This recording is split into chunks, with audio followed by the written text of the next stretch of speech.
Why are transgender and intersex communities in India protesting against a recently passed bill? Why are the definitions proposed by the Transgender Persons Protection of Rights Amendment Bill problematic? I don't understand where is your politics coming from. Why do people from gender and sexual minorities feel that the bill is an affront to their dignity and autonomy? Every part of this bill is honestly not for our community. This has not come from the community.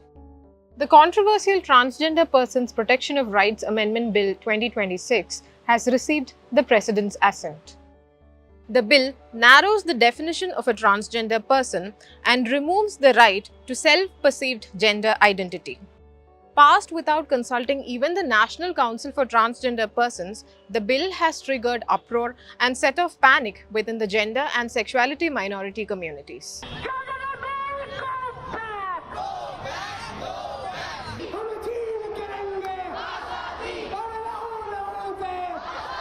So ಅದು ಒಂದು ಸ್ವಲ್ಪ ಕ್ಯಾಟಗರಿನ ಮಾತ್ರ ಒಪ್ಕೊತಿದೆ. So ಅಂದರೆ culture based ಐಡೆಂಟಿಟೀಸ್ನ ಯಾವುದ್ಯಾವುದಂದರೆ Jogta, Hijra, Kinnar, Aravani, intersex, ಆಮೇಲೆ ಯೂನಕ್ಸ್.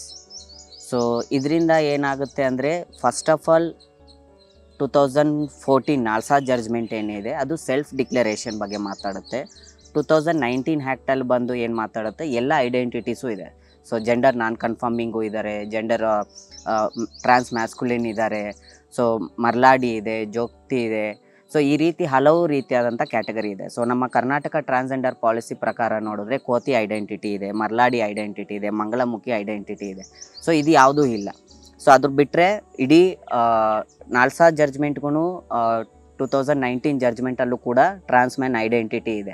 ಸೊ ಆದರೆ 2026 ಅಮೆಂಡ್ಮೆಂಟ್ ಬಿಲ್ಲಲ್ಲಿ ಬಂದು ಕಂಪ್ಲೀಟಾಗಿ ಈ ಎಲ್ಲ ಐಡೆಂಟಿಟೀಸ್ನು ರಿಮೂವ್ ಮಾಡಿಬಿಟ್ಟಿದ್ದಾರೆ. Currently, a transgender person can obtain legal recognition through self-declaration via an affidavit submitted to the district magistrate without any requirement of medical examination. The proposed amendment, however, mandates a government-appointed medical board to provide recommendations to the district magistrate before granting approval. ಈ 26 bill ಏನು ಹೇಳುತ್ತೆ, ನಿಮ್ಮನ್ನು ನೀವು ಗುರುತಿಸ್ಕೊಬೇಕು ಅಂದರೆ medical ಬೋರ್ಡ್ಗೆ ಹೋಗಬೇಕು ಅಂತ ಹೇಳುತ್ತೆ. ಅದೇ 2019 ಆ್ಯಕ್ಟ್ ಏನು ಹೇಳುತ್ತೆ, ಸೊ ನಿಮಗೆ ಸೆಲ್ಫ್ ಡಿಕ್ಲೇರ್ ಮಾಡ್ಕೊಳ್ಳೋಕ್ಕೆ ಒಂದು ID ಕಾರ್ಡ್ನ ರಿಲೀಸ್ ಮಾಡ್ತಾರೆ. ಸೊ ಅಲ್ಲೋಗಿ ನಾವು ಏನು ಅಫಿಡವಿಟ್ ಕೊಟ್ಟು, ಸೊ ನನ್ನನ್ನು ನಾನು ಸ್ವಇಚ್ಛೆಯಿಂದ ಗುರುತಿಸ್ಕೊತಾ ಇದ್ದೀನಿ ಅಂದರೆ ಒಂದು ಸಾಮಾನ್ಯ ಒಂದು ಹುಡುಗನೋ ಮಹಿಳೆನೋ ಹೋಗಿ ಡೈರೆಕ್ಟಾಗಿ ಅಪ್ಲೈ ಮಾಡೋಕ್ಕಾಗಲ್ಲ. ಸೊ ಯಾಕಂದರೆ ಇದರಲ್ಲಿ ಅವ್ರಿಗೆ ಇರುತ್ತೆ. ಸೊ ನಾನೊಂದು ಗಂಡಸು ಅಂತ ಹೇಳುವಾಗ ಯಾವುದೇ ಒಂದು ಗಂಡಸು ಬಂದು ನಾನು ಟ್ರಾನ್ಸ್ ಮಹಿಳೆ, ನಾನು ಟ್ರಾನ್ಸ್ ಪುರುಷ ಅಂತ ಹೇಳ್ಕೊಂಡು ಯಾರೂ ಬರೋರಿಲ್ಲ. ಸೊ ಆ ಥರ ಇರುವಾಗ ನಮ್ಮನ್ನು ನಾವೇ ಡಿಕ್ಲೇರ್ ಮಾಡ್ಕೊತಾ ಇರುವಾಗ ಲೀಗಲಾಗಿ, ಸೊ ಇದನ್ನು ರಿಮೂವ್ ಮಾಡಿ ನೀವು ಮೆಡಿಕಲ್ ಬೋರ್ಡ್ಗೆ ಸಬ್ಮಿಟ್ ಮಾಡೋದಿದೆಯಲ್ಲ, ಸೊ ಅದು ಪ್ರಾಬ್ಲಮೆಟಿಕ್ ಆಗಿ ಇರೋದು. ಸೊ ನನ್ನ ಪ್ರಶ್ನೆ ಏನಂದರೆ, ಒಂದು ಗಂಡಸಿಗೂ ಒಂದು ಹೆಂಗಸಿಗೂ ನೀವು ಇದೇ ಮೆಡಿಕಲ್ ಪ್ರೂಫ್ ಮಾಡ್ತೀರಾ ಅನ್ನೋದು. ಸೊ ಯಾಕೆ ನಮಗೆ ಮಾತ್ರನೇ? According to the 2011 census, there are close to 5 lakh transgender individuals in India. Even this figure is widely acknowledged as a significant undercount. We haven't come across any misuse of the TG card. So in fact, after the TG card came, people are saying the leakage that was happening in the Karnataka schemes has stopped. Because people also had this idea that TG card will be linked to the other documentation, be it Aadhaar, be it voter ID, those things. And that's why people said this will prevent anybody who is not transgender to identify the transgender, because this is going to reflect across the documents. Somebody is not poor, why will they even use a trans ID card? See, if I'm a rich person, if I have all the benefits, then I may need only an identity as a trans person. I won't be needing it for getting social security benefits. Only the working class, the poorer sections will apply for this, housing, whatever. So the logic seems to be quite strange. And where is the data? Who told them? There is no discourse at all on misuse of the TG card. You see the real intent of this bill in the section 18 of the bill.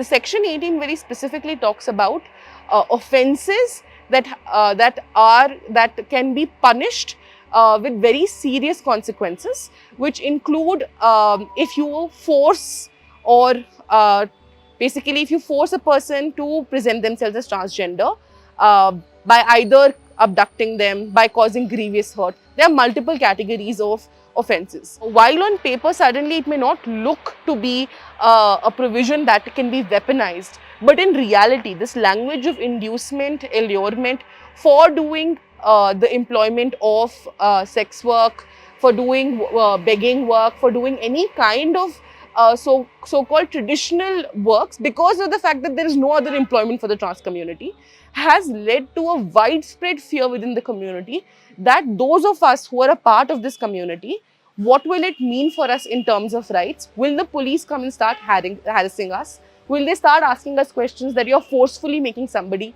be transgender? In India, the law has often taken slow and reactive steps to recognize the rights of the gender minorities. In 2014, when the Supreme Court was approached by the National Legal Services Authority to ask the question of the rights of transgender persons, the Supreme Court took upon itself and issued key directions about the kind of rights and the kind of rights and the way to access these rights that the transgender community has. What it also did is it placed responsibility by calling the transgender community as a socially and educationally backward class that the state has a responsibility to uplift. Then you see the Navteej Singh Johar judgment come, where you see that the Supreme Court is not just passing a judgment and an opinion on the issues of fundamental rights, but it is also acknowledging the failure that the state, the society and all institutions have done, and they use a particular quote which is, it says that history owes an apology to all the LGBT people. The pressing question now is, what happens to those left outside the government definitions? Those from regional identities, trans women beyond traditional frameworks, and trans men who do not fall within any of the traditional socio-cultural identities. Actually ನಮ್ಮನ್ನು ಯಾಕೆ ತೆಗೆದಿದ್ದಾರೆ ಅನ್ನೋವಂಥ ಪ್ರಶ್ನೆ ಬಂದಾಗ ನನಗೆ ಅನಿಸಿದ್ದು ಏನಂದರೆ, ಈ ಒಂದು BJP ಗೌರ್ಮೆಂಟ್ ಏನಿದೆ ಅದು ಹೆಣ್ಣಿಂದ ಗಂಡಾಗೋರ್ನ ಒಪ್ಕೊಳ್ಳೋಕೆ ರೆಡಿ ಇಲ್ಲ. ಯಾಕಂದರೆ ಪೇಟ್ರಿಯಾರ್ಕಿ ಮೈಂಡ್ಸೆಟ್, ಟ್ರಾನ್ಸ್ ಮಹಿಳೆಯರನ್ನ ಒಪ್ಕೊಳ್ಳೋ ಅಂಥ ಮನಸ್ಥಿತಿ ಅವ್ರಿಗೆ ರಿಲಿಜಿಯನ್ ಬೇಸ್ಡಲ್ಲಿ ಅರ್ಧನಾರೀಶ್ವರು ಹಾಗೆ ಹೀಗೆ ಅಂತೆಲ್ಲ ಹೇಳಿ ಒಪ್ಕೊತಿದ್ದಾರೆ. ಯಾಕೆ ಯೂನಕ್ಸ್ ಪದನ ತಂದ್ರೆ ಹಂಗಾರೆ ಸಮುದಾಯನ ಕೇಳಿದ್ರ? ಯೂನಕ್ಸ್ ಪದನ ನಾವು ಸ್ಟಾರ್ಟಿಂಗಿಂದ ಹೋರಾಟ ಮಾಡ್ಕೊಂಬಂದ್ವಿ, ನಾವು ಯೂನಕ್ಸ್ ಅಲ್ಲ ಅಂತ ಹೇಳಿ. ಯಾವ ಈ ಒಂದು ಏನು ಸರ್ಕಾರ ಕಮ್ಯುನಿಟಿನ ರೆಪ್ರೆಸೆಂಟ್ ಕೇಳಿದೆ? ನ್ಯಾಷನಲ್ ಕೌನ್ಸಿಲಿಂಗ್ ಬೋರ್ಡ್ ಇದೆ, 2 ಬೋರ್ಡ್ ಆಯಿತು. ಫಸ್ಟ್ ಬೋರ್ಡಲ್ಲಿ ಲಕ್ಷ್ಮೀನಾರಾಯಣ್ ತ್ರಿಪಾಠಿ ಇದ್ದರು, ಆರ್ಯನ್ ಪಾಷಾ ಇದ್ದರು, ವಿಹಾನ್ ಅನ್ನೋರು ಇದ್ದರು, ಟ್ರಾನ್ಸ್ಮ್ಯಾನು. ಸೊ ಯಾಕೆ ಅವ್ರನ್ನ ಕೇಳಲಿಲ್ಲ? In the 2019 law, it was very clear you had a right to self-declare and self-perceive your identity because of the understanding that gender is a most intrinsic and felt experience, which the lawmakers took the guidance of the Supreme Court in coming to this understanding, right? It is also a right to dignity to express that very intrinsic feeling. The community members feel that they are at a critical juncture where the fight for even basics such as being treated with dignity is far from over. We'll bring you more updates on the bill in the coming days. For more such stories and videos, keep following The Hindu.